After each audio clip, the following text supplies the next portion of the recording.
Right. So ரே ஆப்டிக்ஸோட lecture 4ஓ 5லையோ நம்ம இருக்கோம். மிரரில் miss பண்ண topic deviation angle 180 minus 2y ஞாபகம் இருக்கா? இது ஒரே ஒரு மிரரா இருந்தால், ரெண்டு மிரரா இருந்தா 360 மைனஸ் 2 தீட்டா. இங்க I be the angle of incidence, இங்க theta be the angle between two plane mirrors ன்னு உங்களுக்கு நான் கத்து கொடுத்திருந்தேன். ஞாபகம் இருக்கா? அடுத்தது ரெண்டு விஷயம் ஏற்கனவே நீங்க கேட்டது தான், நான் அப்புறமா சொல்லித்தரேன்னு சொல்லிட்டு வந்துட்டேன். இங்க பாருங்களேன், இது ஒரு பிளேன் மிரர். இன்னைக்கு தான் இதை புதுசா கத்துக்கிறீங்க. மிரர் டாபிக்ல நான் மிஸ் பண்ணிட்டு போயிட்டேன் தெரியாம. இது ஒரு பிளேன் மிரர். Plane mirror. இந்த பிளேன் மிரரோட நார்மல் லைன் இங்க இருக்கு. நார்மல் லைன் இங்க இருக்கா? இப்போ ஒரு ரே வந்து இங்க படுது. ஆங்கிள் ஆஃப் இன்சிடென்ஸ் வழக்கம் போல I. அப்போ இங்க ரிஃப்ளெக்ஷன் வழக்கம் போல R. ரைட், இது எல்லாருக்கும் தெரியும். இப்போ நான் பொசிஷன் 1ன்னு எடுத்துக்கிறேன். இதை இமேஜ் இன்சிடென்ட் ரே 1, அதுக்கான ரிஃப்ளெக்டட் ரே 1. ஒரே இன்சிடென்ட் ரே தான், நிறையலாம் கிடையாது. ஒரு இன்சிடென்ட் ரே தான், அதுக்கான ரிஃப்ளெக்டட் ரே இங்க இருக்கு. இப்போ நான் என்ன பண்றேன், இந்த இன்சிடென்ட் ரேவை ரொட்டேட் பண்றேன். ரொட்டேட் பண்றேன்னா டுவர்ட்ஸ் த நார்மல். இந்த இன்சிடென்ட் ரேவை நான் கையால் அப்படியே பிடிச்சிக்கிட்டேன்பா. நான் பிடிச்சிக்கிட்டு அப்படியே கொஞ்சம் தூரம், அதாவது தீட்டா ஆங்கிள் வந்து நான் ரொட்டேட் பண்றேன். நல்லா கத்துக்கோ, இது ரெண்டு ரே கிடையாது, ஒரே ரே தான், ரெண்டு பொசிஷன்ல வைக்கிறேன். யாரா சொல்லுங்க, இந்த ரிஃப்ளெக்டட் ரே என்ன ஆகும்? டுவர்ட்ஸ் த நார்மல் வருமா, அவே ஃப்ரம் த நார்மல் போகுமா? சும்மா கெஸ் பண்ணு. Away from the normal. Away from the normal. வேற? Towards the normal. Towards the normal. Towards the normal. Towards the normal தானே வரணும். ஏன்னா incident ray towards the normal வந்ததுன்னா reflected ரேவும் டுவர்ட்ஸ் த நார்மல் தான் வரும். கத்துக்கிட்டீங்களா? இப்போ பொசிஷன் 1ஓட ரிஃப்ளெக்டட் ரே எங்க இருக்கு, பொசிஷன் 2ஓட ரிஃப்ளெக்டட் ரே எங்க இருக்கு, என்ன ஆங்கிள் நீங்க ரொட்டேட் பண்றீங்களோ அதே ஆங்கிள் தான் ரொட்டேட் ஆகும். சாதாரணமா கேட்பாங்க, ஒரு இன்சிடென்ட் ரேவை 30 டிகிரி நான் டுவர்ட்ஸ் த நார்மல் ரொட்டேட் பண்ணா ரிஃப்ளெக்டட் ரே என்ன ஆகும்? 30 டிகிரி டுவர்ட்ஸ் த நார்மல். அவ்வளவுதான் ஆன்சர். இதை நான் உங்களுக்கு சொல்லி கொடுத்த மறந்துட்டேன், அன்னைக்கு மறந்துட்டேன். இந்த question கத்துக்கிட்டீங்களா? when keeping the mirror is kept constant, இதை நீங்க படிக்கும் பொழுதே keeping the mirror is kept constant, incident ரேவை தீட்டா ஆங்கிளுக்கு ரொட்டேட் பண்றீங்க, அப்ப ரிஃப்ளெக்டட் ரேவும் தீட்டா ஆங்கிளுக்கு ரொட்டேட் ஆகும். நீ டுவர்ட்ஸ் த நார்மல் பண்ணா அதுவும் டுவர்ட்ஸ் த நார்மல் வரும், அவே ஃப்ரம் த நார்மல் பண்ணா அவே ஃப்ரம் த நார்மல் போகும். சூப்பரா இருந்துச்சா? Keeping the mirror is kept constant, ரேவை ரொட்டேட் பண்ணியிருக்கோம், ரேவை ரொட்டேட் பண்ணியிருக்கோம். ரைட்டாப்பா? அடுத்தது ரோஹித், குட் ஈவினிங்.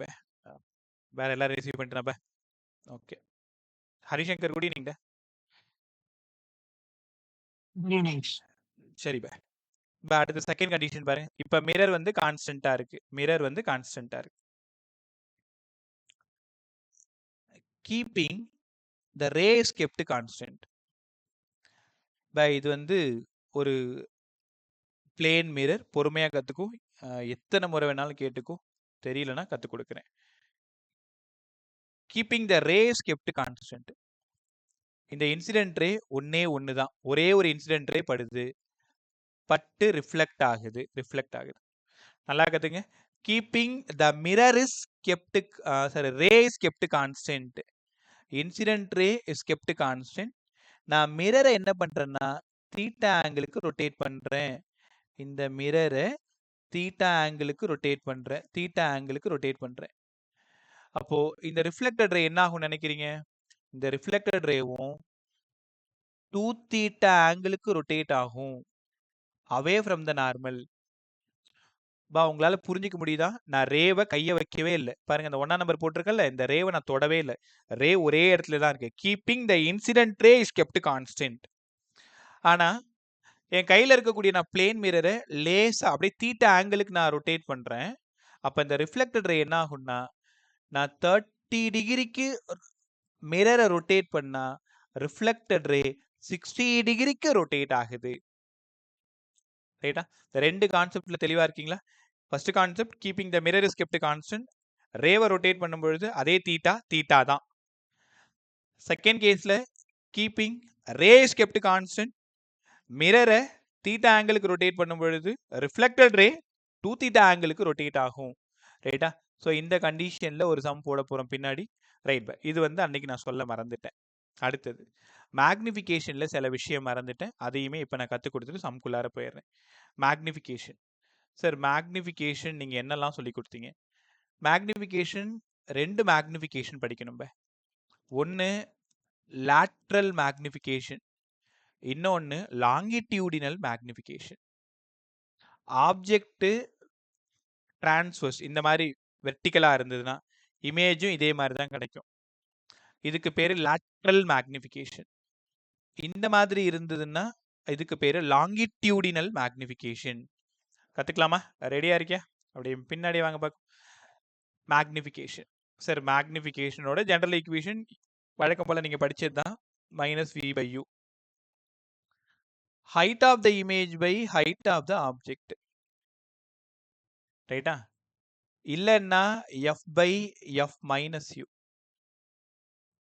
இல்லன்னா f minus v/f. இந்த 4 தான் ஆல்ரெடி நான் உங்களுக்கு சொல்லி கொடுத்தேன். ஸோ மற்றது எல்லாம் ரொம்ப இம்பார்ட்டன்ட் இல்லைன்னு அன்னைக்கு நான் ஸ்கிப் பண்ணிட்டு போனேன். ஆனால் அதிலே சம் இருக்கிறதுனால திரும்ப நான் உங்களுக்கு சொல்லி தரேன்.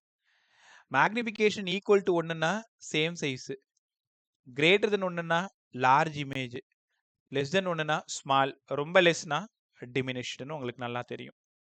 ரைட்டா? இது ஏற்கனவே பேசினது. ஃபர்ஸ்ட் டாபிக் சொல்லி கொடுக்காதது லாங்கிடியூடினல் மேக்னிஃபிகேஷன். லாங்கிடியூடினல் ஒன்றும் இல்லை நேராக இருக்கிற ஆப்ஜெக்டை அப்படியே ஹரிசாண்டலா படுக்க வச்சிடும், அவ்வளோதான். நேராக இருந்தா லேட்ரல் மேக்னிஃபிகேஷன், ஹரிசாண்டலா இருந்ததுன்னா லாங்கிடியூடினல் மேக்னிஃபிகேஷன். இங்க பாருங்களேன், இது வந்து ஒரு கான்கேவ் மிரர். கான்கேவ் மிரர் வழக்கம் போல இந்த இடம் ஒரு principal axis. Principal axis. Object இங்க இருக்கு, ஆப்ஜெக்ட் இங்க இருக்கு. அப்ப எப்பவுமே நம்ம போல்ல இருந்து தான் மெஷர் பண்றதுனால இந்த இடம் u1 எடுத்துக்கிறேன், இந்த இடம் u2 எடுத்துக்கிறேன். இமேஜ் எனக்கு இங்க கிடைக்குது. அப்ப இந்த இடம் v1 ஆகுது, இந்த இடம் v2 ஆகுது. அப்ப லாங்கிடியூடினல் மேக்னிஃபிகேஷனாலே உனக்கு நல்லா தெரியும், எப்பவுமே மேக்னிஃபிகேஷனாலே இமேஜ் பை ஆப்ஜெக்ட் தான். எப்பவுமே மேக்னிஃபிகேஷனோட general image by object, image by object. அப்ப இந்த இடத்துல மேக்னிஃபிகேஷன், இதோட லென்த் என்ன? எப்படி தெரியுமா எழுதணும்? Length of the image by length of object. நேரம் நீங்க யோசிச்சிருப்பீங்க, sir v2 minus v1 by u2 minus u1 அதானே சார் எழுத போறீங்க. அவ்வளவுதான். இது லாங்கிடியூடினல் மேக்னிஃபிகேஷன். இதையுமே அன்னைக்கு கற்றுக் கொடுத்துருக்கணும். பெருசா சம் கேட்கலையே அப்படின்ட்டு உன்னை டிஸ்டர்ப் பண்ண வேணான்னு விட்டேன். பட் இதுல எக்ஸசைஸ்ல இதுல சம் இருக்கு. ஸோ அதனால அதை கத்துக்கிறது நல்லது. இந்த மாதிரி வெர்டிக்கலா இருந்ததுன்னா மேல சொன்ன 4 formula, minus of v/u, hi/h0, இந்த ஃபார்முலாலாம். லாங்கிடியூடினல் ஒரு பேனா, நேரா இருக்கிற பென்னு, அதை நீங்க இந்த மாதிரி ஹரிசாண்டலா பிளேஸ் பண்ணிட்டீங்க. அப்ப அதோட இமேஜும் இங்க தான் கிடைக்க போகுது, அதே ஹரிசாண்டலா தான் கிடைக்க போகுது. Length of the image by length of the object. இது லாங்கிடியூடினல் மேக்னிஃபிகேஷன். லாங்கிடியூடினல் மேக்னிஃபிகேஷன் கத்துக்கிட்டீங்களா? இதுல ஒரு சம் போட்டு காட்டுறேன். இன்னும் ஒரு கான்செப்ட் முடிச்சுட்டு நான் 3 ப்ராப்ளம் சொல்லி தரேன். இந்த 3 ப்ராப்ளத்துல இந்த 3 கான்செப்ட் நமக்கு கவர் ஆயிடும். அடுத்தது ஏரியல் மேக்னிஃபிகேஷன் என்னங்க சார்? ஏரியல் மேக்னிஃபிகேஷன் அப்படின்னா சூப்பர்ஃபிஷியல் மேக்னிஃபிகேஷன். சூப்பர்ஃபிஷியல் அல்லது ஏரியல் மேக்னிஃபிகேஷன். ஒரே நிமிஷம்.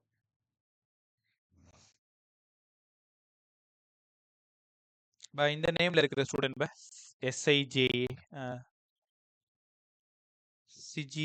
சிஜோ, ரைட்? சரி இன்னைக்கு ஒரு 3 பேர் காணும். உங்க நேம் சிஜோ, இந்த நேம்ல இருக்கிறவங்க. Irene sir. ஐரினாமா? சரிம்மா. Irene, good evening ma'am. Good evening sir. Right. நல்லா கத்துக்கலாமா? உனக்கு எங்க எது புரியலனாலும் அப்படியே சார்னு ஒரு வார்த்தை கூப்பிட்டு, பட் கிளாஸ் முடிஞ்சு போகும்பொழுது அவ்வளோ சூப்பராக ஜாலியாக போகணும். ரைட். நிறைய டைம் எனக்கு ஏற்கனவே வேண்டான்னு சொல்லியிருக்கேன். கொடுக்குற 1 மணி நேரத்தை சரியாக நீங்கள் கொடுங்க, அவ்வளோதான். கரெக்டாக 7:05க்கு உள்ளே வந்துட்டிங்கன்னா 7:10 நம்ம ஸ்டார்ட் பண்ணுறோம். 8:10க்கு நீ மாட்டு போயிட்டே இருக்கலாம். வந்து எக்ஸ்ட்ரா நிறைய வளவலன்னு பேசுறது எதுவுமே வேண்டாம். இதுல என்ன கற்றுக் கொடுக்குறனோ அதுவே தாராளமாக உனக்கு போதும். கற்றுக்கிட்டே வாங்க. சார் அடுத்தது லாங்கிடியூடினல் மேக்னிஃபிகேஷன் பேசிட்டீங்க. ஏரியல் மேக்னிஃபிகேஷன் கற்றுக் கொடுங்க. ஏரியல் மேக்னிஃபிகேஷன் உங்களுக்கு சார் தெரியுமா? ஏரியல் மேக்னிஃபிகேஷனோட இன்னொரு பேரு சூப்பர்ஃபிஷியல் மேக்னிஃபிகேஷன். சூப்பர்ஃபிஷியல் மேக்னிஃபிகேஷன் ஒன்றும் இல்லை. இந்த இடம் ஒரு ஏரியா ஆஃப் தி ஆப்ஜெக்ட் இங்க இருக்கு. இதை ஒரு மிரரை கிராஸ் பண்ணும் பொழுது இந்த மாதிரி எனக்கு கிடைக்குது. இது ஏரியா ஆஃப் தி இமேஜ். எவ்வளோ மேக்னிஃபை ஆயிருக்குன்றதான் கொஷின். ரைட்டா? ஸோ டெரிவேஷன் தேவையில்லை இந்த இடத்துக்குலாம். இது எல்லாமே காம்படிட்டிவ் பார்ட்டுக்கு மட்டும்தான். அதனால நான் என்ன கற்றுக் கொடுக்குறேனோ அப்படியே படிங்க. ஏரியா ஆஃப் த இமேஜும் ஏரியா ஆஃப் த ஆப்ஜெக்டும் டிவைட் பண்ணீங்கன்னா உனக்கு மேக்னிஃபிகேஷன் ஸ்கொயர் வரும். எப்பவுமே ஏரியல்னாலே பிளஸ்ல தான் வரணும் மேக்னிஃபிகேஷன் ஸ்கொயரு. இந்த மேக்னிஃபிகேஷனுக்கு பதிலா நீங்க -v/u யூஸ் பண்ணிக்கலாம். இந்த மேக்னிஃபிகேஷனுக்கு பதிலா height of the image by height of the object use பண்ணிக்கலாம். இல்ல மேல சொன்ன மாதிரி f/f-u சரி f-v/f இல்லைன்னா f/f-u. இந்த 4 பேர்ல யாரை வேணாலும் இங்க யூஸ் பண்ணிக்கலாம். என்ன டேட்டா கொடுக்குறாங்களோ அதை பொறுத்தது. இதுலயும் இப்ப நம்ம ஒரு சம் போட போறோம். Area of the image by area of the object equal to m². Area of the object அவங்க என்ன கொடுத்துருக்காங்களோ அதோட ஏரியா. இப்போ இதோட 3ன்னு வச்சுக்கோங்க, இதோட 3ன்னு வச்சுக்கோங்களேன். ஏரியா ஆஃப் த ஆப்ஜெக்ட் வந்து 9 சென்டிமீட்டர் ஸ்கொயரு. மேக்னிஃபிகேஷன் வேல்யூ கொடுக்க போறாங்க. v தெரியும், u தெரியும். ஏதோ ஒன்று கொடுத்துட்டு மேக்னிஃபிகேஷன் கண்டுபிடிக்க சொல்லிட்டு ஏரியா ஆஃப் த இமேஜ் கேட்க போறாங்க. அப்போ ஏரியா ஆஃப் த இமேஜ் வேணும்னா m² times of area of the object. கற்றுக்கிட்டீங்களா? இது அடுத்த ஃபார்முலாவை நல்லா கற்றுக்குங்க. லாங்கிடியூடல் சொல்லி கொடுத்துருக்கேன். ஏரியல் மேக்னிஃபிகேஷன் கற்றுக் கொடுத்துருக்கேன். இதுக்கு டெரிவேஷன் நம்ம நோட்ஸில் இருக்குது. பட் அவசியம் இல்லை. நீங்கள் இதை மட்டும் படிங்க போதும். அடுத்தது யாராவது எனக்கு ஞாபகப்படுத்தி சொல்லுங்க. இது ஒரு பிளேன் மிரர். இங்கேருந்து ஒரு ஆப்ஜெக்ட் v0 ஸ்பீடில் போகுது. இமேஜ் vi ஸ்பீடில் போகுது.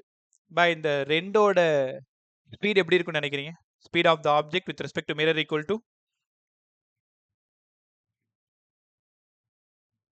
பதில் சொல்லு.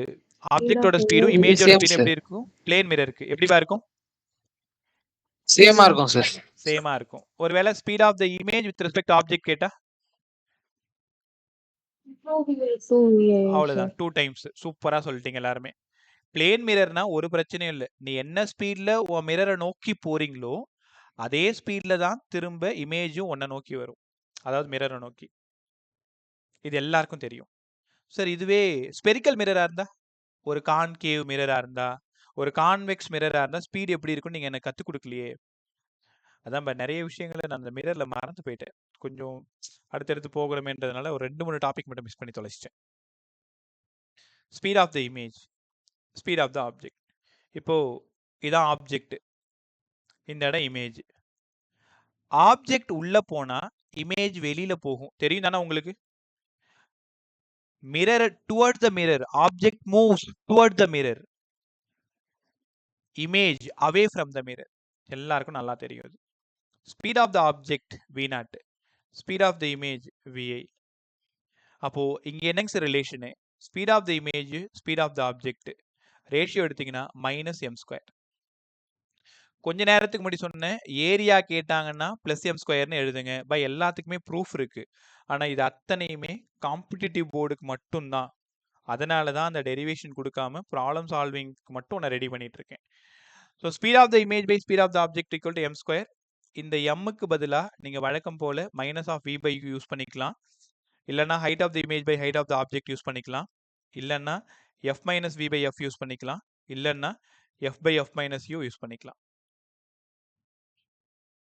Speed of the image equal to -m² times of speed of the object. -m² times of speed of the object. கத்துக்கிட்டீங்களா? இதுல ஒரு சம் உங்களுக்கு கற்றுக் கொடுக்கும். அடுத்தது இன்னும் ஒரு பாயிண்ட் மட்டும். சார் ஒருவேளை எல்லாருமே இந்த வார்த்தையை கொஞ்சம் ஷார்ப்பா கவனிங்க. Point size object, point size. Point size அப்படின்னா ரொம்ப ஸ்மால் இல்லை, ரொம்ப ஸ்மால். இப்போ பாயிண்ட் சைஸ் அப்படின்னா ரொம்ப ஸ்மால், அதோட மேக்னிஃபிகேஷன் கேட்டாங்கன்னா என்ன சார் பண்ணுறது? இப்போ ஜென்ரலாக மேக்னிஃபிகேஷன் உங்கள் எல்லாருக்குமே தெரியும், minus of v by u, minus of v by u. அதே பாயிண்ட் சைஸ்ன்னு கேட்டாங்கனாலே இனிமேல் நீங்கள் கற்றுக்க வேண்டியது டிவி பை டியூ. தெளிவாக தெரிஞ்சுக்கோங்க. எப்பவுமே ஒரு மீடியம் சைஸ், ஒரு லார்ஜ் சைஸ் ஆப்ஜெக்ட் வந்து உனக்கு கண்ணுக்கு தெரியுது, நல்லா பெருசாக இருக்குன்னு சொன்னாலே இந்த ஃபார்முலாலாம் நம்ம யூஸ் பண்ணிக்கலாம். பாயிண்ட் சைஸ் ஆப்ஜெக்டா இருந்தால் டிவி பை டியூ இதை சால்வ் பண்ணிங்கனாலும் உனக்கு மைனஸ் எம் ஸ்கொயர்னு வரும், மைனஸ் எம் ஸ்கொயர். அப்போ பாயிண்ட் சைஸ்ன்னு கொஷினில் வந்துட்டாலே, மேக்னிஃபிகேஷன் கேட்டுட்டாலே டிவி பை டியூ தான். இந்த டிவி பை டியோட ஆன்சர் மைனஸ் எம் ஸ்கொயரு. வழக்கம் போல் இந்த எம்முக்கு பதிலாக நீங்கள் இந்த 4 ஃபார்முலாவை எதை வேணாலும் யூஸ் பண்ணிக்கலாம். ரைட்டா? சரிப்பா. இப்போ இந்த 4 ஃபார்முலாவையும் நான் திரும்ப சொல்லிட்டு நான் ஒரு சம் கொடுக்குறேன், டக்குன்னு சால்வ் பண்ணி எனக்கு சொல்லுங்கள். Area of the image by area of the object. By area மட்டும் மறந்துடாத, plus m square. Velocity of image by velocity of object minus m square. For small dv by du minus m square. longitudinal magnification v2 minus v1 by u2 minus u1. length of the image by length of the object, length of the image by length of the object. கற்றுக்கிட்டீங்களா? Right பை. இப்போ நான் உங்களுக்கு 2 problem கொடுக்குறேன். இந்த ஃபார்முலாவில் ஒரு problem, இந்த ஃபார்முலாவில் 2வது ப்ராப்ளம். 2 ப்ராப்ளமும் நான் குரூப்பில் ஷேர் பண்ணுறேன். கரெக்டாக உங்களுக்கு 2 நிமிஷம் டைமு இல்லை 3 நிமிஷம் டைமு, அதை எனக்கு சால்வ் பண்ணி சொல்கிறீங்க. வழக்கம் போல் நான் ஒரு 30 செகண்டில் திரும்ப வந்துடுவேன். இந்த 2 சம்மை மட்டும் சால்வ் பண்ணி வைங்க பை. ஃபார்முலா வான்ட்டு இருக்குது. எல்லாம் குரூப் பாருங்க. ஒரே நிமிஷம்.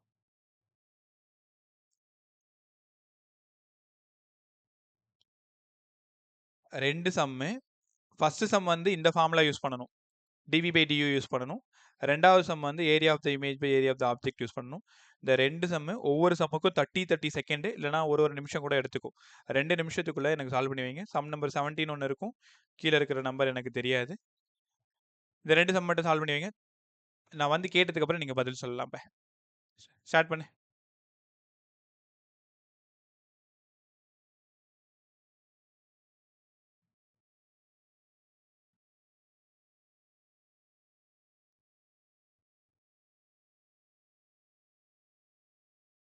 Right by. சாரி பை, நாளையிலேருந்து இந்த பிரச்சனை இருக்காது. ஆன்சர் சொல்லுங்க. ஃபர்ஸ்ட் கொஸ்டினோட ஆன்சர் பை. உங்கள்கிட்ட தான் கேட்குறேன். away from the mirror, sir. First question என்ன answer? First option, sir. 0.4 centimetre away from the mirror. அப்படியா? Yes, sir. மற்றவங்க வேற யாருக்கா மாற்றி வந்திருக்கா? பதில் சொல்லு. அதேதான் சார் வருது. அதேதான் சார் வந்திருக்கு. ரைட் பை. இங்கே யோகிதா, வினயா, ஐரின், ஏரின் எல்லாருக்குமே கேட்குறேன். சாரு ஆன்சர் கிடைச்சிதா? சரி, நான் சால்வ் பண்ணி காமிக்கிட்டாதே. இப்போ இந்த சம்மில் டேட்டா எப்படி சார் எடுக்கிறது? சம் ரொம்ப இம்பார்ட்டன்ட் மாடல், ஸோ அதனால தான் மிஸ் பண்ணிடக்கூடாதுன்னு திரும்ப நான் இது மிஸ் பண்ணிட்டேன். ஸோ மிஸ் பண்ணதுக்கு அப்புறம் ஞாபகப்படுத்திட்டீங்க, உங்களில் ஒருத்தவங்க ஞாபகப்படுத்தினதுக்கப்புறம் சரி இதை கற்றுக் கொடுக்கணுமேன்ட்டு. சால்வ் பண்ணலாமா? சம் படிங்களா? ஒரே நிமிஷம். முதல்ல டேட்டா எடுக்க கற்றுக்கணும். சார் டேட்டா எப்படி சார் எடுக்கிறது? யூவோட வேல்யூ -10 சென்டிமீட்டர். ஏன் யூவோட வேல்யூ -10 சென்டிமீட்டர்? கொஷினில் ஆப்ஜெக்ட் எங்கே இருக்குன்னு கொடுத்துருக்காங்க பாருங்க. எ பாயிண்ட் ஆப்ஜெக்ட்னு ஆரம்பிக்கும் பொழுதே இந்த சம்மை நீங்கள் புரிஞ்சுக்கணும். Object is placed 10 centimetre in ஃப்ரண்ட்னாலே அது -10 தான். நல்லா கற்றுக்கோங்க. ரியல் இமேஜ்னா மிரருக்கு ஃப்ரண்ட்ல தான் வந்திருக்கு. எவ்வளவா? 20 centimetre from concave mirror. U negative, V negative. The object is moved by 0.1 centimeter. Object வந்து மூவ் ஆகுது. du 0.1 centimetre toward the mirror. Object வந்து டுவர்ட் த மிரர் போகுது. இப்போவே என்னால் 2 ஆன்சரை நெக்லெக்ட் பண்ண முடியும். ஆப்ஷன் 2வையும் ஆப்ஷன் 4ஐயும் நெக்லெக்ட் பண்ண முடியும். யாரா சொல்லுங்க, என்ன காரணத்துக்காக நான் நெக்லெக்ட் பண்றேன்?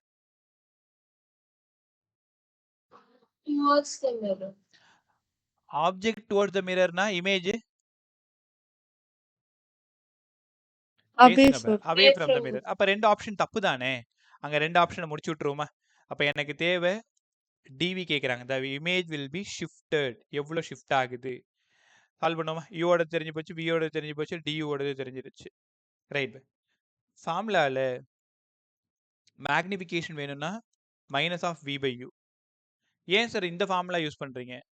யூ இருக்கு, வி இருக்கு, அதனால minus of v by u. Minus விக்கு பதிலா ஒரு 20, இதுக்கு பதிலா ஒரு 10. ஆப்ஷன் வந்து மேக்னிஃபிகேஷன் -2. ஸ்மால்ன்றதுனால டிவி பை டியூ சொல்லுமா? சார் ஆனா மேக்னிஃபிகேஷன் சேஞ்ச் ஆகாது சார் நம்ம ஆப்ஜெக்ட் மூவ் பண்ணும். ஆப்ஜெக்ட் மூவ் பண்ணும்போது அதுக்கு தகுந்த மாதிரி இமேஜ் நகருது இல்லம்மா. பாயிண்ட் ஆப்ஜெக்ட் தானமா இது. பாயிண்ட் சைஸ்ல என்ன மேக்னிஃபிகேஷன் வந்துற போகுது? இப்ப இந்த மாதிரி இருக்கும் பொழுது இந்த இமேஜ் இந்த ஆப்ஜெக்டோட இமேஜ் சின்னதா இருக்கலாம், பெருசா இருக்கலாம், எப்படி வேணாலும் இருக்கலாம். வெறும் பாயிண்ட் சைஸ் தானே இது. புரியுதா? Okay sir. dv equal to minus m square times of du. கத்துக்கோங்க minus m square. so m square solve பண்ணா இங்க என்ன வந்துருது? 4 இல்லையா? ஆக்சுவலா இது ஒரு -2, 4 del u 0.1. அப்ப ஆன்சர் என்னவோ 0.4 சென்டிமீட்டர். நெகட்டிவ் வந்ததுனால அதுக்கு ஆப்போசிட். ஃப்ரண்ட்ல நெகட்டிவ் வந்திருக்கிறதுனால ஆப்போசிட். ஆப்ஜெக்ட் வந்து டுவர்ட் த மிரரா இருந்தா இமேஜ் வந்து அவே ஃப்ரம் த மிரரா இருக்கும். அப்ப நீங்க சொன்ன மாதிரி ஆப்ஷன் 1 வந்து கரெக்டா இருக்கும். 0.4 centimetre away from the mirror. உங்களுக்கான clue small point size object. அதனால தான் இந்த dv by d equal to minus m square use பண்றோம். கத்துக்கிட்டீங்களா? சீக்கிரமா வாங்க. இன்னொரு சமயம் கத்துக்கிட்டு நம்ம அடுத்த மாடலுக்குள்ளார போயிடலாம். Area of the image sum. அடுத்த சம் இதோட ஆன்சர் சொல்லிட்டு போங்க. முதல்ல ஆன்சர் சொல்லு. 4 centimeters square. 4 centimeters square. Right check பண்ணிடுவோம். Area of the object sir 3 அப்ப area of the object 9 centimetre square. Place distance of 25 centimetre from concave mirror. யூவோட value -25 centimetre. Focal length 10. வாயை திறங்க கான்கேவ் மிரர் மைனஸா பிளஸ்ஸா? Minus. சூப்பரா சொன்னீங்க. Minus. ரைட்டா? அடுத்தது ஏரியா ஆஃப் த இமேஜ் சொல்லுங்க சார். இதான் கேள்வி. Area of the image by area of the object கேட்டாங்கன்னா m ஸ்கொயர் அவ்வளவுதான். பட் இந்த mக்கு f இருக்கு, u இருக்கு. பதில் சொல்லு. நான் எந்த ஃபார்முலா யூஸ் பண்ணணும்? f by f minus. அவ்வளவுதான். f by f minus u. -10 -10 ஃபார்முலால ஒரு மைனஸ், இங்க ஒரு மைனஸ். கத்துக்கிட்டீங்களா என்ன பண்ணிருக்கேன்ட்டு? -10 -10 plus 25 -10 15 minus of 2/3 -2/3. அப்படியே இங்க வாங்க. Area of the image equal to ஸ்கொயர்ன்றதுனால மைனஸ் போயிடுச்சு. 4/9 டைம்ஸ் ஆஃப் 9 போய் சேர்ந்ததுன்னா 4 சென்டிமீட்டர் ஸ்கொயர். அவ்வளவுதானே ஆன்சர். இதெல்லாம் முன்னாடியே கத்து கொடுத்துருக்கணும். என்னோட மிஸ்டேக் தான், மறந்து போயிட்டேன். Area of the image by area of the object equal to m square. சூப்பரா இருந்துச்சு சம்மு. ரைட். இந்த ஒரு சம்மையுமே சால்வ் பண்ணிருங்க. இது எல்லாமே ஹரியோட டவுட் சம்மு. அதனால எனக்கு ஞாபகம் வந்துச்சு. ஒரு நிமிஷம். இந்த சம்ம ட்ரை பண்ணுங்க. ஷார்ட் லீனியர் ஆப்ஜெக்ட்னு ஒரு சம் கொடுத்துருக்கேன்ல, அந்த சம். ரைட். அது வேணா நீ கொஞ்சம் கஷ்டப்படுவேன், நான் வேணா போட்டு காட்டுறேன். முதல்ல எல்லாரும் கொஷினை பாருங்க. கொஷினை பாரு.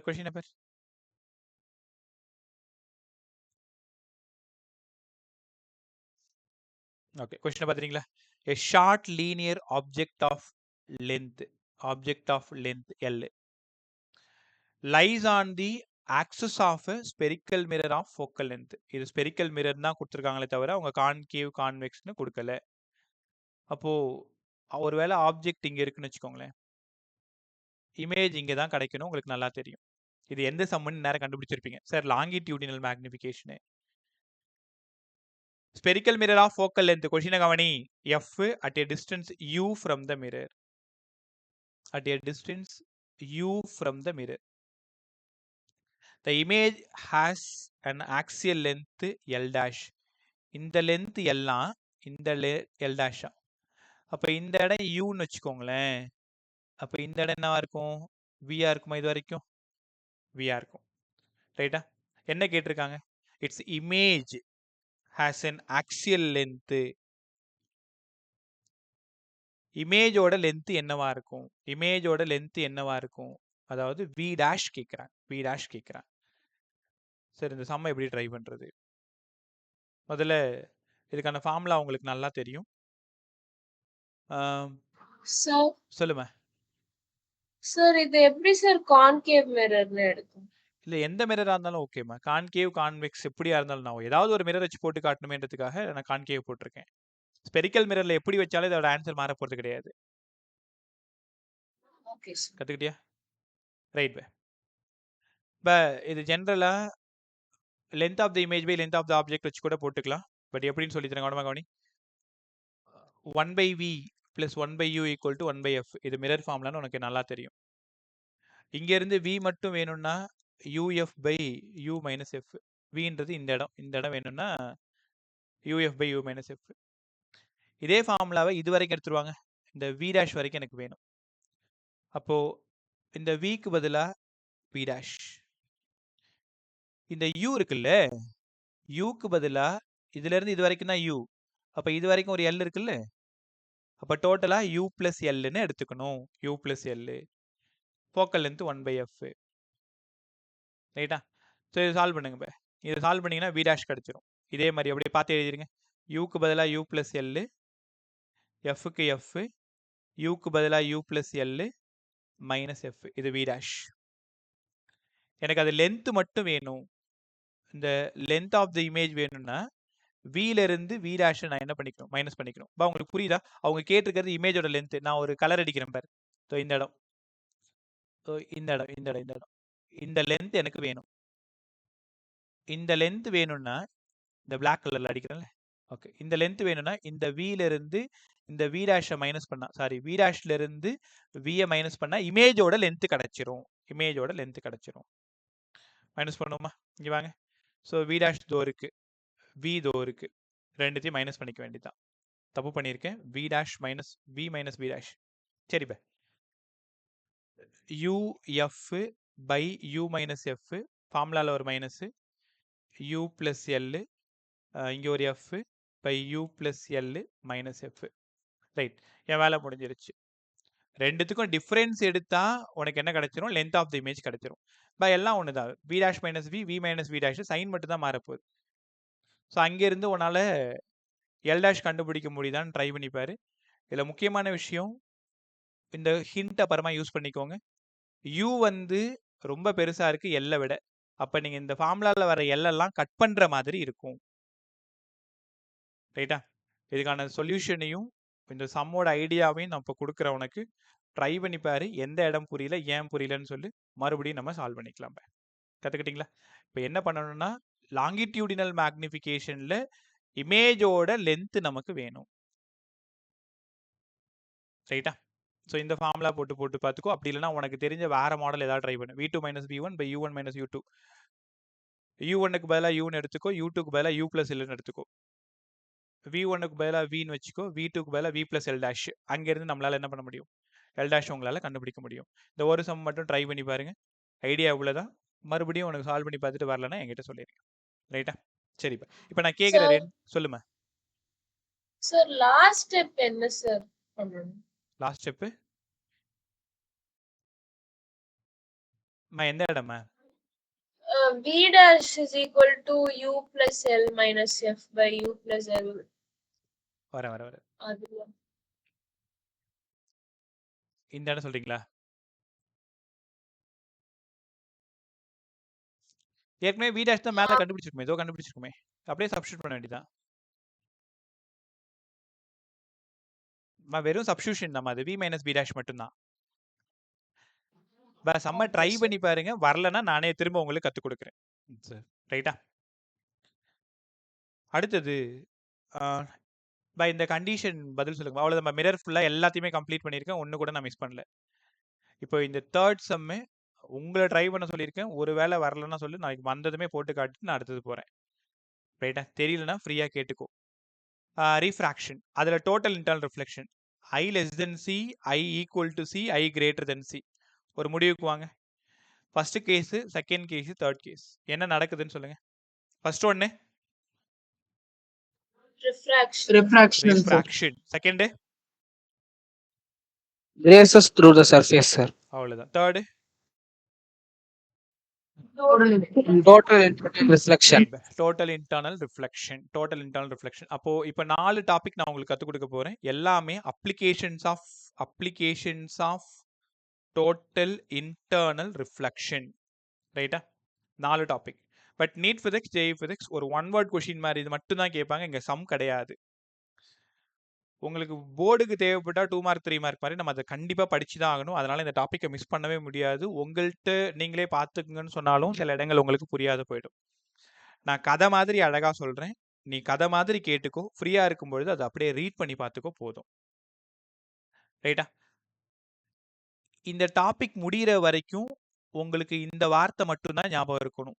I greater than C-ஆ இருந்ததுன்னா TIR நடக்கும். இவ்வளவுதான். இந்த ஒரு வரியை வச்சுக்கிட்டு தான் 4 அப்ளிகேஷனையும் உங்களுக்கு நான் கற்றுக் கொடுக்க போறேன். ரைட். First application mirage. நீங்க ரோட்ல ரொம்ப தூரம் போகும் பொழுதோ, இந்த தமிழ்ல சொல்லுவாங்கல்ல காணல் நீர், ரொம்ப தூரத்துல ஏதோ தண்ணி இருக்கிற மாதிரி ஃபீல் ஆகும். கிட்ட போனீங்கன்னா அது இல்லாம போயிடும். காணல் நீர் பார்த்துருப்பீங்களா? அதுவும் இந்த வெயில் காலங்கள்ல ஜாஸ்தி பார்ப்பீங்க. இல்லைனா நீ ஒரு ஒரு ஒரு பாண்டு, ஒரு குளம் இருக்குன்னு வச்சுக்கோங்க, ஒரு ஸ்விம்மிங் பூல் மாதிரி ஒரு இடம் இருக்கு. இந்த மாதிரி இங்கே தான் நீ நிற்கிற. ஸோ இந்த இடத்துல ஏதோ ஒரு ட்ரீ இருக்கிற மாதிரி ஞாபகம் வச்சுக்கலாமா? இங்கே வந்து ஒரு ட்ரீ இருக்கிற மாதிரி ஞாபகம் வச்சுக்கலாம். உனக்கு பிடிச்ச ட்ரீ ஏதோ ஒன்று இருக்குன்னு வச்சுக்கோங்க, தென்னை மரம் வச்சுக்கலாமா? ரைட். இது வந்து இந்த பாண்டு, ஒரு குளம். எல்லாருமே இதை கவனிச்சிருப்பீங்க. எங்க ஸ்கூல்ல கூட நீ பார்த்துருப்ப ஏதாவது ஒரு மரம். இந்த மரம் என்ன ஆகும்னா இந்த இடத்துல தலையீட தெரியும், ரெசிப்ரோக்கலா தெரியும், இப்படி ரெசிப்ரோக்கலா தெரியும். இதுக்கு பேரு தான் மிரேஜ். ஒரே விஷயம், இன் காம்படிட்டிவ் ஃபிசிக்ஸ் மிரேஜ் யாரோட அப்ளிகேஷன்? Total internal reflection. அவ்வளவுதான். ரைட்டா? நான் 2 பாயிண்ட் மட்டும் சொல்றேன், காதுல வாங்கிக்கிட்டு அதுக்கப்புறம் அந்த பேராகிராஃப் படிங்க, உங்களுக்கு நல்லா புரியும். சன்லைட் பட்டு பட்டு பட்டு இந்த ரோடு இருக்குல்ல, ரோட் சர்ஃபேஸ், ரோடோ இல்லைன்னா அந்த வாட்டர் சர்ஃபேஸோ ஏதோ ஒன்று ரொம்ப ஹாட்டா இருக்கும்ல. அப்போ ஹாட்டா இருக்கக்கூடிய சர்ஃபேஸ் ரேரர் மீடியம்னு யூஸ் பண்ணிக்கணும். ரேரர் மீடியம், ஹாட்டா இருக்கிறது ரேரர் மீடியம். ரைட்டா? இதுக்கு மேலலாம் ஏர் கொஞ்சம் கோல்டா இருக்கும்ல. நான் சொல்றது உனக்கு புரியுதா? சப்போஸ் ஒரு தார் ரோடுன்னு வச்சுக்கோங்களேன், அந்த ரோட்ல நீங்க நிற்கும் போது தான் அந்த ரோடு தான் ரொம்ப ஹாட்டா இருக்கும். அதை கம்பேர் பண்ணும்பொழுது மேலே இன்னும் கொஞ்சம் மேலெல்லாம் பார்த்தீங்கன்னா கோல்டா இருக்கும். ரைட்டா? ஹாட்டா இருக்கிற மீடியத்தை ரேரர் மீடியம்னு எடுத்துக்கணும். அதுக்கு மேலே இருக்கிறது எல்லாமே டென்சர் மீடியம்னு எடுத்துக்கணும். அதாவது கோல்டா இருக்கிறத டென்சர் மீடியம்னு எடுத்துக்கணும். இப்போ இந்த இமேஜ் லைட் எங்கேருந்து எங்கே போகுதுன்னு நினைக்கிற? டென்சர்ல இருந்து ரேரருக்கு போகுது. ஒத்துக்கிறீங்களா? மேலே டென்சர், கீழே ரேரர். அப்ப டென்சர்ல இருந்து ரேரருக்கு போனாதான் டோட்டல் இன்டர்னல் ரிஃப்ளெக்ஷன் நடக்கும்னு நீங்க படிச்சிட்டு இருக்கீங்க. ஞாபகம் இருக்கா உங்களுக்கு? மேலே டென்சர், இந்த சர்ஃபேஸ் வந்து ரேரர். அப்போ இங்க இருந்து இங்க போகும்பொழுது நார்மல் லைன்ல இருந்து கொஞ்சம் கொஞ்சமா இந்த ஆங்கிள் வெளில வந்துகிட்டே இருக்கு. இதான் நார்மல் லைன். நான் கோடு போடுறேன்ல, அதான் நார்மல் லைன். நார்மல் லைன்ல இருந்து கொஞ்சம் கொஞ்சமா வெளில வந்து இந்த பர்சனை நான் கொஞ்சம் தள்ளி போட்டுக்கிறேன். இங்கே போட்டுக்கிறேன். ஸோ பட்டு ரிஃப்ளெக்ட் ஆகி இப்படி போகும். ஸோ அவர் அங்கிருந்து பார்க்கும்பொழுது இந்த இடம் அவருக்கு தெரியும். இங்கே என்ன நடந்திருக்குன்னா, angle of incidence greater than critical ஆங்கிளா இருக்கிறதுனால இங்க டோட்டல் இன்டர்னல் ரிஃப்ளெக்ஷன் நடந்து இந்த ட்ரீ அப்படியே அவருக்கு ரெசிப்ரோக்கலா தெரியுது. இந்த கான்செப்டோட பேரு தான் மிரேஜ். ரைட்டா? நீ தெளிவா தெரிஞ்சுக்க வேண்டியது, கோல்டு ஏரை டென்சர்னு எடுத்துக்கணும், இங்க ஹாட் சர்ஃபேஸை ரேரர்னு எடுத்துக்கணும். இந்த ட்ரீயோட ஆப்ஜெக்ட் டென்சர்ல இருந்து ரேரருக்கு போகுது. அதே நேரத்துல I greater than C இருக்கு. அதனால இந்த அப்சர்வரோட கண்ணுக்கு டோட்டல் இன்டர்னல் ரிஃப்ளெக்ஷன் நடந்து அந்த ட்ரீ அப்படியே ரெசிப்ரோக்கலா அவருக்கு தெரியுது. இது கதை. நீ படிச்சேன்னா உனக்கு ரொம்ப ஈஸியா புரிஞ்சிடும். இந்த ரெண்டே விஷயம் தான் சொல்லணும். I greater than C சொல்லணும். லைட் டென்சர்ல இருந்து ரேரர்ல போகுதுன்னு சொல்லணும். அவ்வளவுதான். பட் இங்க 1 மார்க்கா கேட்கும் பொழுது டோட்டல் இன்டர்னல் ரிஃப்ளெக்ஷனோட அப்ளிகேஷன் மேரேஜ். அன்னைக்கு கூட நம்ம ஒரு நாள் பார்த்தோம், ஞாபகம் இருக்கா? சம் பார்க்கும்பொழுது இந்த கொஸ்டின் பார்த்தோம். இது ஃபர்ஸ்ட் அப்ளிகேஷன். ரெண்டாவது டைமண்ட் இருக்குல்ல, பிரில்லியன்ஸ் ஆஃப் டைமண்ட். எல்லாமே உங்க என்சிஆர்டியோட லாஸ்ட் பேஜ்ல அப்படியே இருக்கும். இந்த டோட்டல் இன்டர்னல் ரிஃப்ளெக்ஷன்ல படிச்சுதான் ஆகணும். Brilliancy of diamond. இப்போ இந்த இது ஒரு டைமண்ட் மாதிரி ஞாபகம் வச்சுக்கோங்களேன். இது டைமண்டான்னு கேட்காத, இது டைமண்ட். ரைட்டா? ரைட். இந்த டைமண்டோட ரிஃப்ராக்டிவ் இண்டெக்ஸ் தெரியாதவங்க இன்னைக்கு தெரிஞ்சுக்கோங்க, 2.42. சார் கிளாஸ் எங்களுக்கு தெரியும் சார், 1.5 3/2. வாட்டர் நல்லாவே தெரியும், 4/3 1.33. யாரோடது காலங்காலமா 1. அப்ப டைமண்டோட ரிஃப்ராக்டிவ் இண்டெக்ஸ் 2.42. இதோட கிரிட்டிக்கல் ஆங்கிள் எவ்வளவு தெரியுமா? 24 டிகிரி. 24 டிகிரி. இப்போ லைட் எல்லாம் என்டர் ஆகுது. என்டர் ஆகி உள்ள ரிஃப்ளெக்ஷன் ரீஃப்ராக்ஷன் எல்லாமே நடந்துகிட்டு இருக்கு. எனக்கு பதில் சொல்லுங்க பே. ஒருவேளை ஐயோட வேல்யூ 24 டிகிரியை விட அதிகமா இருந்தா இங்க என்ன நடக்கும்னு நினைக்கிறீங்க? டோட்டல் இன்டர்னல் ரிஃப்ளெக்ஷன் நடக்கும். ஒருவேளை 24 டிகிரியை விட கம்மியா இருந்தா என்ன நடக்கும்னு நினைக்கிறீங்க? வாயத்தர பதில் சொல்லு. ஃப்ரீயா பேசு, நான் தானே. 24 டிகிரியை விட அதிகமா இருந்தா ரே ஆஃப் லைட்ல என்ன ஆகும்? பட்டு பட்டு உள்ளாரே ரிஃப்ளெக்ட் ஆயிடுமா? அதே 24 டிகிரி விட கம்மியா இருந்தா என்ன நடக்கும்னு கேக்குறேன். ரீஃப்ராக்ஷன் நடக்கும். அந்த ரீஃப்ராக்ஷன் எல்லா ஃபேஸ்லயும் நடக்காது. ஃபியூ டைரக்ஷன்ல மட்டும்தான் ரீஃப்ராக்ஷன் நடக்கும். ஏதாவது ஃபியூ டைரக்ஷன்னா ரொம்ப கம்மியான டைரக்ஷன்ல மட்டும்தான். அது மேக்ஸிமம் இன்சிடென்ட் ஆங்கிள் 24 விட அதிகமா இருக்கும். கம்ப்ளீட்லி உள்ளேயே ரிஃப்ளெக்ட் ஆயிடும். ஒரு சில இடத்துல மட்டும் I less than 24 இருக்கும். அங்க மட்டும் ரீஃப்ராக்ஷன் நடக்கும். அந்த ரீஃப்ராக்ஷன் வர்ற லைட் இருக்கு பாத்தீங்களா, அதுதான் அந்த வைரம் அப்படியே மின்ற மாதிரி நமக்கு தெரியுது. இந்த ஃபியூ டைரக்ஷன்ல வர்ற லைட்டால மட்டும்தான் அந்த டைமண்ட் ஸ்பார்க்கிள் ஆகுது, பிரில்லியண்டா ஸ்பார்க்கிள் ஆகுது. இந்த கான்செப்ட் தான் பிரில்லியன்ஸ் ஆஃப் டைமண்ட். இதுல நீங்க நல்லா தெரிஞ்சுக்க வேண்டியது 24 degree critical angle of diamond, 2.42 refractive index of diamond, maximum 24 விட அதிகமா இருக்கிறதுனால TIR நடக்குது. TIRக்கும் பிரில்லியன்சி ஆஃப் டைமண்டுக்கும் சம்பந்தம் இல்லை. I less than C இருக்கும் பொழுது sum of the ray refraction. இந்த ரீஃப்ராக்ஷன் தான் யாருக்கு காரணம்? அந்த டைமண்ட் மின்றதுக்கு, ஒளிர்றதுக்கு காரணம். பிரில்லியன்சி ஆஃப் டைமண்ட் கண்டிப்பா படிச்சுக்கணும். பிரில்லியன்சி ஆஃப் டைமண்டோட அப்ளிகேஷன் யார் பே? TIR. அன்னைக்கே சொல்லி கொடுத்தேன், டோட்டல் இன்டர்னல் ரிஃப்ளெக்ஷன். கத்துக்கிட்டீங்களா? அடுத்தது, நீ இவ்வளவு நேரம் சொன்னதெல்லாம் கதை. இப்ப சொல்ல போறதெல்லாம் ப்ராப்ளம். கண்டிப்பா ப்ரிசத்துக்கு ரொம்ப ரொம்ப தேவை. நீயே உங்ககிட்ட சொல்லிக்கோ, வரப்போற 10 நிமிஷம் கிளாஸ் அவ்வளோ நல்லா கவனிக்கணும் அப்படின்ட்டு. நிறைய விஷயம் கத்துக்க போறீங்க. பத்தலாமா? ப்ரிசம் உங்களுக்கு தெரியும் தானே? ப்ரிசம் படிச்சிருக்கீங்களா? நான் என்ன ப்ரிசம் ஸ்டார்ட் பண்ணல, நாளைக்கு தான் ஸ்டார்ட் பண்ண போறேன். அதுக்கு முன்னாடியே TIRல ப்ரிசம் பத்தி பேச போறோம். டோட்டல் இல்லைன்னா totally reflecting prism. Reflecting prism 3 concepts பேச போறேன். கேர்ஃபுல்லா கவனி. ஒரு ப்ரிசம் இப்படி இருக்குன்னு வச்சுக்கோங்களேன். இந்த மாதிரி இருக்கு. இந்த ஆங்கிள் ஷியரா 45 டிகிரி. நல்லா கத்துக்குங்க. தெரியலன்னா சார் என்ன கூப்பிட்டு 45 டிகிரி. இந்த இடம் 90 டிகிரி. இந்த மாதிரி இருந்தாலே இதுக்கு பேரு right angled isosceles glass prism. இது வந்து ஒரு ப்ரிசம். ப்ரிசம்ன்றது என்ன பை? It's a transparent media bounded by any number of surfaces. நாளைக்கு பார்க்க போற ப்ரிசத்துல உனக்கு ப்ரிசம்னா என்னன்னு தெளிவா தெரியும். இந்த மாதிரி இருக்கும் ப்ரிசம். இந்த பக்கம் இப்படி இருக்கும். மொத்தம் ஒரு ஃபேஸ், 2 ஃபேஸ், 3 ஃபேஸ், 4 ஃபேஸ், ஃப்ரண்ட்ல ஒன்று 5, பேக்ல மொத்தம் 5 ஃபேஸ் இருக்கிறதா உங்க சிலபஸ்.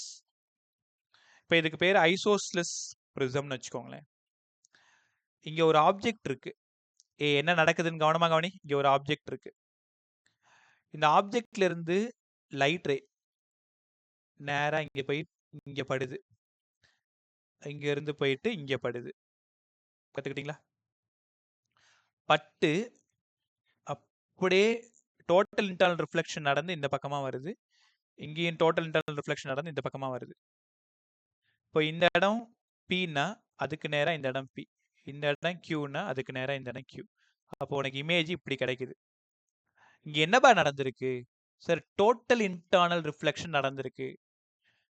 நாங்க ஒத்துக்க மாட்டோம் சார். இதுக்கு பேரு ஷார்ட்டர் ஃபேஸ். இதுக்கு பேரும் ஷார்ட்டர் ஃபேஸ். இதுக்கு பேரு ஹைப்போடெனஸ் ஃபேஸ். ஷார்ட்டர் ஃபேஸ்ல லைட் பட்டு அதே ஷார்ட்டர் ஃபேஸ்ல டோட்டல் இன்டர்னல் ரிஃப்ளெக்ஷன் நடக்குது. எப்படி சார்? இங்க பாருங்க, இந்த இன்சிடென்ட் ஆங்கிள் 45 டிகிரி. உங்களுக்கு தெரியுமா இந்த ஐசோஸ்லெஸ் ப்ரிசத்தோட கிரிட்டிக்கல் ஆங்கிள் எவ்வளவு தெரியுமா? 42 டிகிரி. அப்போ இந்த கேஸ்ல I greater than C இருக்கிறதுனால கண்டிப்பா டோட்டல் இன்டர்னல் ரிஃப்ளெக்ஷன் நடந்து இமேஜ் நமக்கு இங்க கிடைக்கும். ஒன்றும் இல்லை, I greater than C. இந்த இடம் டென்சர், ரேரர். டென்சர்ல இருந்து ரேரர் போகுது, டோட்டல் இன்டர்னல் ரிஃப்ளெக்ஷன் அங்கேயே நடந்துருது. இதுக்கு பேரு சிம்பிள் ரிஃப்ளெக்டிங் ப்ரிசம். இது எங்க நடந்திருக்கு? ஐசோஸ்லெஸ் ப்ரிசத்தில் நடந்திருக்கு. அப்படின்னா இது 45 டிகிரி, இது 45 டிகிரி, இது 90 டிகிரியா இருக்கணும். கத்துக்கிட்டீங்களா? இல்லை வேற ஒன்றும் பெருசா ஒன்றும் இல்லை, அவ்வளவுதான். இதே மாதிரியே வேற ஃபேஸ்ல அது கொண்டு போயிடலாமா? பொறுமையா பாரு, புரியலன்னா ஸ்டாப் பண்ணி கேட்டுக்கோ. அடுத்தது second prism, reversing prism. Sir reversing ப்ரிசம்னா என்னங்க சார்? சொல்லுங்க சார் அதுல I greater than C மட்டும் எக்ஸ்பிளைன் பண்றீங்களா சார்? ஒரே நிமிஷமா. எந்த இடம் I greater than Cனா போன கேஸ்ல தானே? ஆமா சார். இந்த இடம் 45 டிகிரியாமா? Yes sir. அப்ப ஷியரா இந்த இடமும் 45 டிகிரி தான். ஏன்னா உனக்கு நல்லா தெரியுது இது 90 தானே. அப்ப 90 கரெக்டா டயகனல்ல கட் பண்ணா 45 தானேமா? இந்த ப்ரிசத்தோட கிரிட்டிக்கல் ஆங்கிள் 42 டிகிரின்னு ஆல்ரெடி நமக்கு தெரிஞ்சிருக்கணும். ஐசோஸ்லெஸ் ப்ரிசத்தோட இந்த இடத்துல கிரிட்டிக்கல் ஆங்கிள் 42 டிகிரி. அப்ப 45 டிகிரி வந்து 42 டிகிரியை விட அதிகமா இருக்கிறதுனால என்ன கேஸ் நடக்கும்? ரீஃப்ராக்ஷனா, கிரேசிங்கா, ரிஃப்ளெக்ஷனா? என்ன நடக்கும்?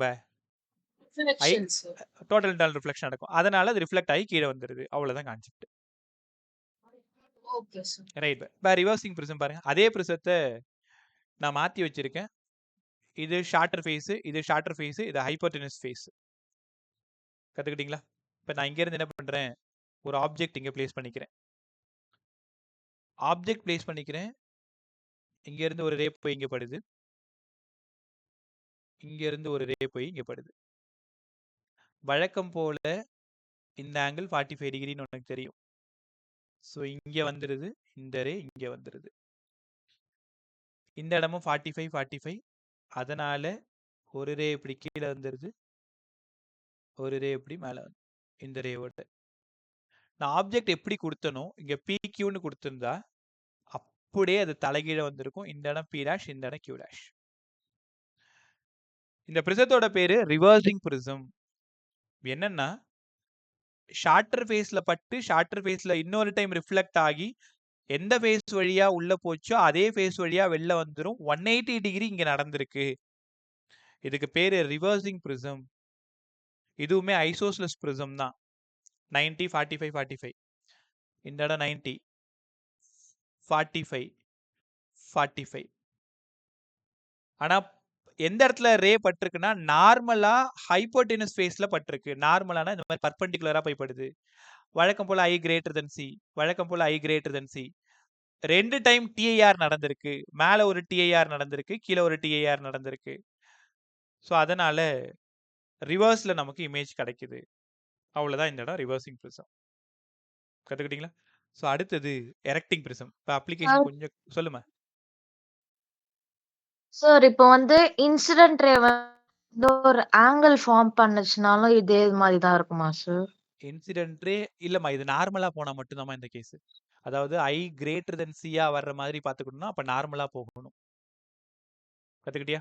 வேற ஒரு ஆங்கிள், நார்மல் லைன்ல இருந்து வேற ஒரு ஆங்கிள் ஓகே சார். போச்சுன்னா அது ரே எப்படி ரிஃப்ளெக்ட் ஆகும்னு அந்த டயகிராம் பொறுத்து தான் நம்மளால சொல்ல முடியும். கரெக்ட்டா? நான் ஓகே சொல்றது சார். உனக்கு புரியுதா? இப்போ நீ சொல்ற மாதிரி சரி இன்சிடென்ட் ரே இப்படி போகுது சார். இங்க படுதா? இங்க பட்டு இப்படி ரிஃப்ளெக்ட் ஆகலாமா? ஒருவேளை இங்க ஐ லெஸ் தென் சியா இருந்தா இப்படி இப்படி ரிஃப்ளெக்ட் ஆகலாமா? நான் சொல்றது உனக்கு புரியுதா? அது அந்தந்த புரியுது டயகிராம சார். பொறுத்தது. பட் நார்மலா போனா திரும்ப அதே ரிவர்ஸ் டைரக்ஷன்ல வந்த இடத்துக்கே பேரலலா கீழ வந்துரும்.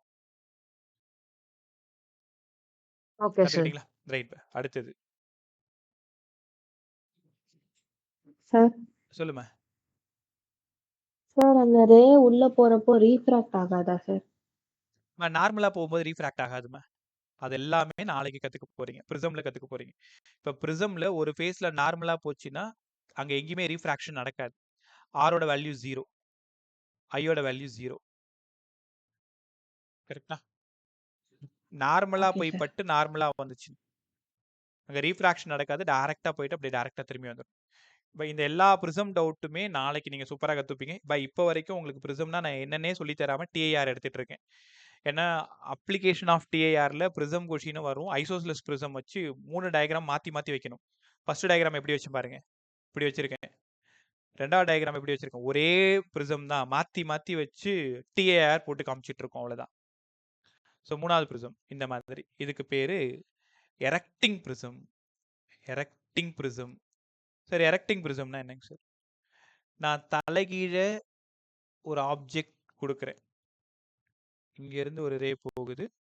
இங்க இருந்து ஒரு ரே போகுது. போயிட்டு இங்க வந்து படுது. இந்த ரே இங்க வந்து படுது. ரைட்டா? பட்டு இதோட ரிஃப்ளெக்ஷன், இதோட ரிஃப்ளெக்ஷன், அதுக்கப்புறமா இந்த ரே இப்படி போயிடுது. இந்த ரே இப்படி வருது. நான் இங்க எப்படி கொடுத்தனோ அதுக்கு அப்படியே உல்டாவா எனக்கு கிடைச்சிரும். நான் கீழே பீன் கொடுத்துருக்கேன், மேலே கியூன்னு கொடுத்துருக்கேன்னா மேலே பி டேஷ், இந்த இடம் கியூ டேஷ். ஆக்சுவலாக இதுவுமே ஒரு ஐசோஸ்லெஸ் ப்ரிசம் 90 45 45. என்ன நடக்குதுன்னு யோசிச்சு பாருங்க. இங்கேயுமே angle of incidence greater than critical angle, angle of incidence greater than critical angle. Angle of incidence greater than critical ஆங்கிளா இருக்கிறதுனால தான் இங்க டோட்டல் இன்டர்னல் ரிஃப்ளெக்ஷன் நடக்குது. ரைட்டா? அங்க எமர்ஜ் ஆகும் பொழுது அப்படியே நான் எப்படி கொடுத்தனோ அதுக்கு அப்படியே ஆப்போசிட்ல வருது. ரொம்ப நேரமா நீங்க ஒரு விஷயம் கவனிச்சுட்டே வரீங்களா? இந்த 3 கொஷின்லயுமே 4 கொஷின்லயுமே டைமண்ட் உட்பட ஐ கிரேட்டர் தென் சியா இருந்தா டிஐஆர் நடக்கும். ஐ லெஸ் தென் சியா இருந்தா ரீஃப்ராக்ஷன் நடக்கும். அதைத்தான் திரும்ப திரும்ப பேசிட்டு வரீங்க. கத்துக்கிட்டீங்களா? ஸோ இதோட இன்னொரு அப்ளிகேஷன் தான் ஆப்டிக்கல் ஃபைபர். இந்த ஆப்டிக்கல் ஃபைபர் தான் ஸ்கூல் போர்டுக்கு ரொம்ப ரொம்ப இம்பார்ட்டன்ட். இது எல்லாமே அப்ளிகேஷன் கொஷின். இந்த ஆப்டிக்கல் ஃபைபர் மட்டும் கொஞ்சம் நல்லா கத்துக்கும். செஷன் முடிஞ்சதும் நான் ஒரு நோட்ஸ் அனுப்புறேன். அந்த நோட்ஸ்ல இருக்கக்கூடிய ஆப்டிக்கல் ஃபைபர் அந்த கொஷினை ஒரு டைம் படிச்சு முடிச்சிட்டிங்கன்னா சும்மா கதை மாதிரி படிச்சுக்கோ, வேற ஒன்றும் இல்லை. ஆப்டிக்கல் ஃபைபர் இன்னைக்கு உலகத்தையே ஆட்சி பண்ணிக்கிட்டு இருக்கக்கூடிய ஒரு ஒற்றை வார்த்தை. Optical fibre cable. 2000 டெலிஃபோன் ஒன்னா கனெக்ட் பண்ணா கூட இன்டென்சிட்டி ஆஃப் சவுண்டு கொஞ்சம் கூட குறையாது இந்த கேபிள் யூஸ் பண்ணா. இன்னைக்கு ரிசர்ச்சே தான். அதே மாதிரி நம்ம கேபிள் சேனல்ஸ்லாம் இருக்குல்ல, முன்னாடிலாம் அந்த பிளாக் கலர் ஒயர் நம்ம வீட்டில் போட்டிருப்பாங்க, பார்த்துருப்பீங்கல்ல. இப்போல்லாம் அந்த ஆப்டிக்கல் ஃபைபர் கேபிள் வர ஆரம்பிச்சிருச்சு. கிளாரிட்டி ஆஃப் பிக்சர் எப்படி இருக்கு, இன்டென்சிட்டி ஆஃப் சவுண்ட் எப்படி இருக்குன்னு உங்களுக்கு நல்லாவே தெரியும். ஒரு ஆப்டிக்கல் ஃபைபர் அப்படின்னா லைட்டை டிரான்ஸ்மிட் பண்ணக்கூடிய ஒரு டிவைஸ் ஃப்ரம் ஒன் எண்ட்ல இருந்து அதர் எண்டுக்கு வித்தவுட் லாஸ். இங்க நான் 100 ரூபாய்க்கு லைட் கொடுத்தா அதே 100 ரூபாய்க்கு லைட் வெளியில எழுந்தே ஆகணும். ஆப்டிக்கல் ஃபைபரோட அப்ளிகேஷன் யாருன்னு கேட்டீங்கன்னா, சாரி, டோட்டல் இன்டர்னல் ரிஃப்ளெக்ஷனோட அப்ளிகேஷன் தான் ஆப்டிக்கல் ஃபைபர் கேபிள். ரைட்டா? இதுல நீங்க இந்த பீச்லலாம் பாண்டி பீச்ல பார்த்துருப்பீங்க பசங்க. இந்த லைட் க்ளோ ஆகிற மாதிரி, இந்த மாதிரி அது பேர் எனக்கு தெரியல. நான் பார்த்துருக்கேன். பாப்பா கூட ஒன்று வாங்கி கொடுத்துருக்கேன். இந்த மாதிரி கலர் கலரா லைட் எரியும். வேற வேற ரொம்ப மைக்ரோமீட்டர் அளவுக்கு ரொம்ப தின்னா இருக்கும். ஒரு சிலிண்ட்ரிக்கல் சென்ட்ரல் கோர் மாதிரி இருக்கும். ஒரு சின்ன சின்ன இழை மாதிரி இருக்குன்னு வச்சுக்கோங்களேன். சூப்பரா இருக்கும் பார்க்கறதுக்கு. ஸோ அந்த மாதிரி தான் அந்த ஆப்டிக்கல் ஃபைபர் கேபிளோட கன்ஸ்ட்ரக்ஷன் பேச போறோம். கவனமா கவனிங்க. ஆப்டிக்கல் ஃபைபர் கேபிள்ல நடுவுல கோர் அப்படின்ற ஒரு விஷயம் இங்க பாருங்க. இங்க இருக்கிறது தான் கோர். இந்த கோரோட சைஸ் சம் ஃபியூ மைக்ரோமீட்டரா மட்டும் தான் இருக்கும். உங்க எல்லாருக்கும் தெரியும் 10⁻⁻6 மீட்டர். thousands ஆஃப் லாங் அந்த வயர் மாதிரி இதுல நிறைய போயிட்டே இருக்கும். ரொம்ப க்ளோஸ் அப். நீங்க ஒரு வயரை கட் பண்ணி பார்த்தீங்கன்னா அதுல நிறைய சின்னதா போயிட்டே இருக்கும். பார்த்துருப்பீங்க. ரைட்டா? மேல இருக்கிறது என்னன்னா அதோட இப்ப இந்த கோரோட ரிஃப்ராக்ட் இண்டெக்ஸ் μ1. பொறுமையா கத்துக்கோங்க.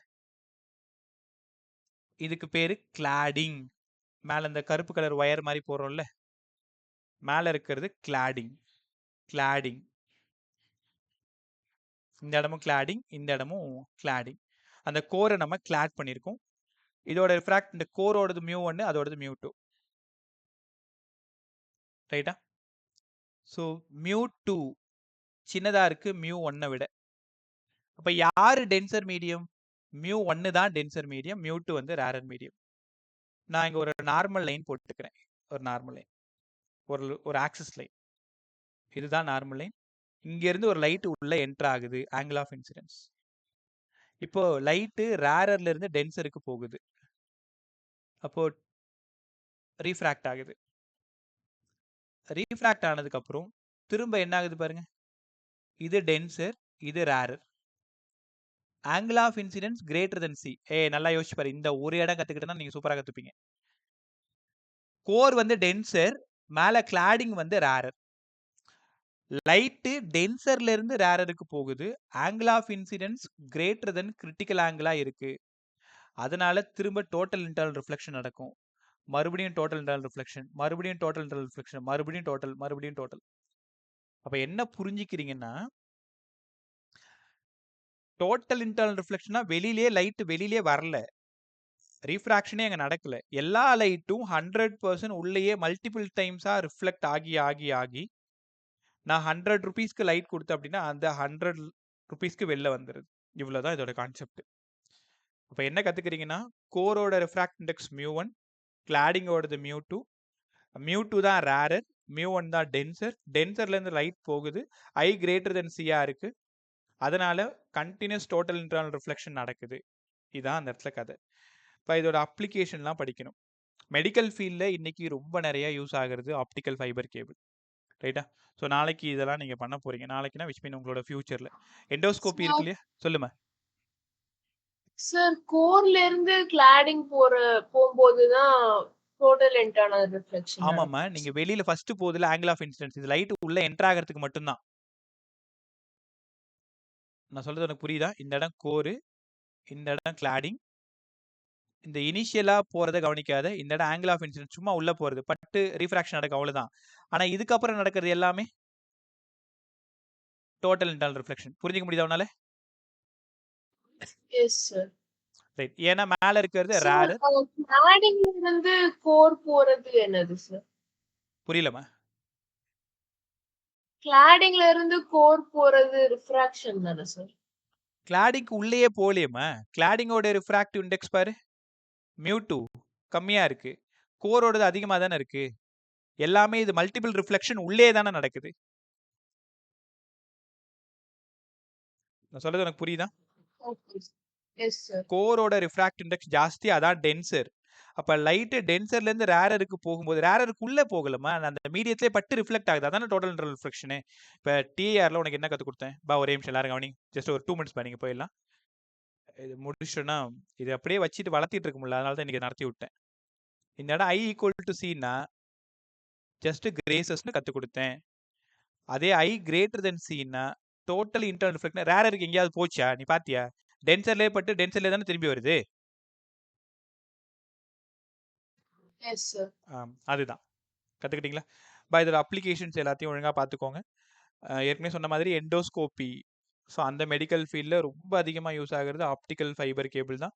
அதே மாதிரி சிக்னல்ஸு, ஃபோட்டோஸ்லாம் டிரான்ஸ்மிட் பண்ணி ரிசீவ் பண்ணுறதுக்கு எல்லாத்துக்குமே ஆப்டிக்கல் ஃபைபர் கேபிள் யூஸ் ஆகுது. ரொம்ப முக்கியமான விஷயம். Number of mobiles phones connect ஆகியிருந்தா கூட ஒரே நேரத்தில் 2000 பேர் ஒன்றா சேர்ந்து பேசினா கூட இந்த ஃபைபர் கேபிளில் இன்டென்சிட்டி ஆஃப் சவுண்டு கொஞ்சம் கூட குறையவே குறையாது. அவ்வளோ கிளாரிட்டி இருக்கும்னு சொல்கிறாங்க. அதே மாதிரி நீ கேட்கலாம், சார் இந்த ஆப்டிக்கல் ஃபைபர் கேபிளை நாங்கள் பெண்ட் பண்ணால் ஏதாவது ஆகுமா? நீ என்ன தான் பெண்ட் பண்ணாலும் ஒன்றுமே ஆகாது. இப்போ மேலே ஃபுல்லாக கிளாடிங், இந்த இடமும் ஃபுல்லாக கிளாடிங், நடுவில் வந்து கோரு. நீ என்ன தான் அந்த வயரை பெண்ட் பண்ணாலும் முறுக்குனாலும் என்ன பண்ணாலும் ட்விஸ்ட் பண்ணாலும் சிக்னல்ஸில் ஒரு பர்சன் கூட லாஸ் ஆகாது. 100% எஃபிஷியன்ஸோட இங்கேருந்து அங்கே போகும். ரைட்டா? இப்போ நான் கேட்குற 4 கேள்வி. Mirage, billions of diamond, optical fibre, isosceles prism, இது எல்லாமே ஒரு மரத்துக்கு கீழே வருது. அந்த ஒரு மரம் யாருன்னா டோட்டல் இன்டர்னல் ரிஃப்ளெக்ஷன். காம்படிட்டிவ்க்கு இந்த 4த்துக்கு கொஸ்டின் அண்ட் ஆன்சர் மாதிரி படிச்சுக்கோ. போர்டில் கேட்டாங்கன்னா இப்போ நான் ஒரு நோட்ஸ் அனுப்புகிறேன், நான் சொன்னதெல்லாம் அப்படியே கதை மாதிரி அதில் இருக்கும். ஒரு டைம் சும்மா ரீட் பண்ணி பார்த்துட்டு உனக்கு என்ன புரியுதோ அதை அப்படியே போய் எழுது கேட்டாங்கன்னா. ரைட்டா? நான் சொன்ன அந்த 24 டிகிரி 2.42 வேல்யூ, 42 டிகிரி 45 டிகிரியில் படுது, இந்த கேஸ் எல்லாம் ஒழுங்காக கற்றுக்கும். I greater than C, அது மட்டும்தான். தேர்ட் சம்மு ஹோம்ஒர்க் மாதிரி ட்ரை பண்ணு. ஒருவேளை நாளைக்கு வந்ததும் உனக்கு புரியலன்னா சரி எனக்கு தேர்ட் சம் சொல்லி கொடுத்துட்டு நீங்கள் ப்ரிசம் போங்கன்னு நீ சொல்லு.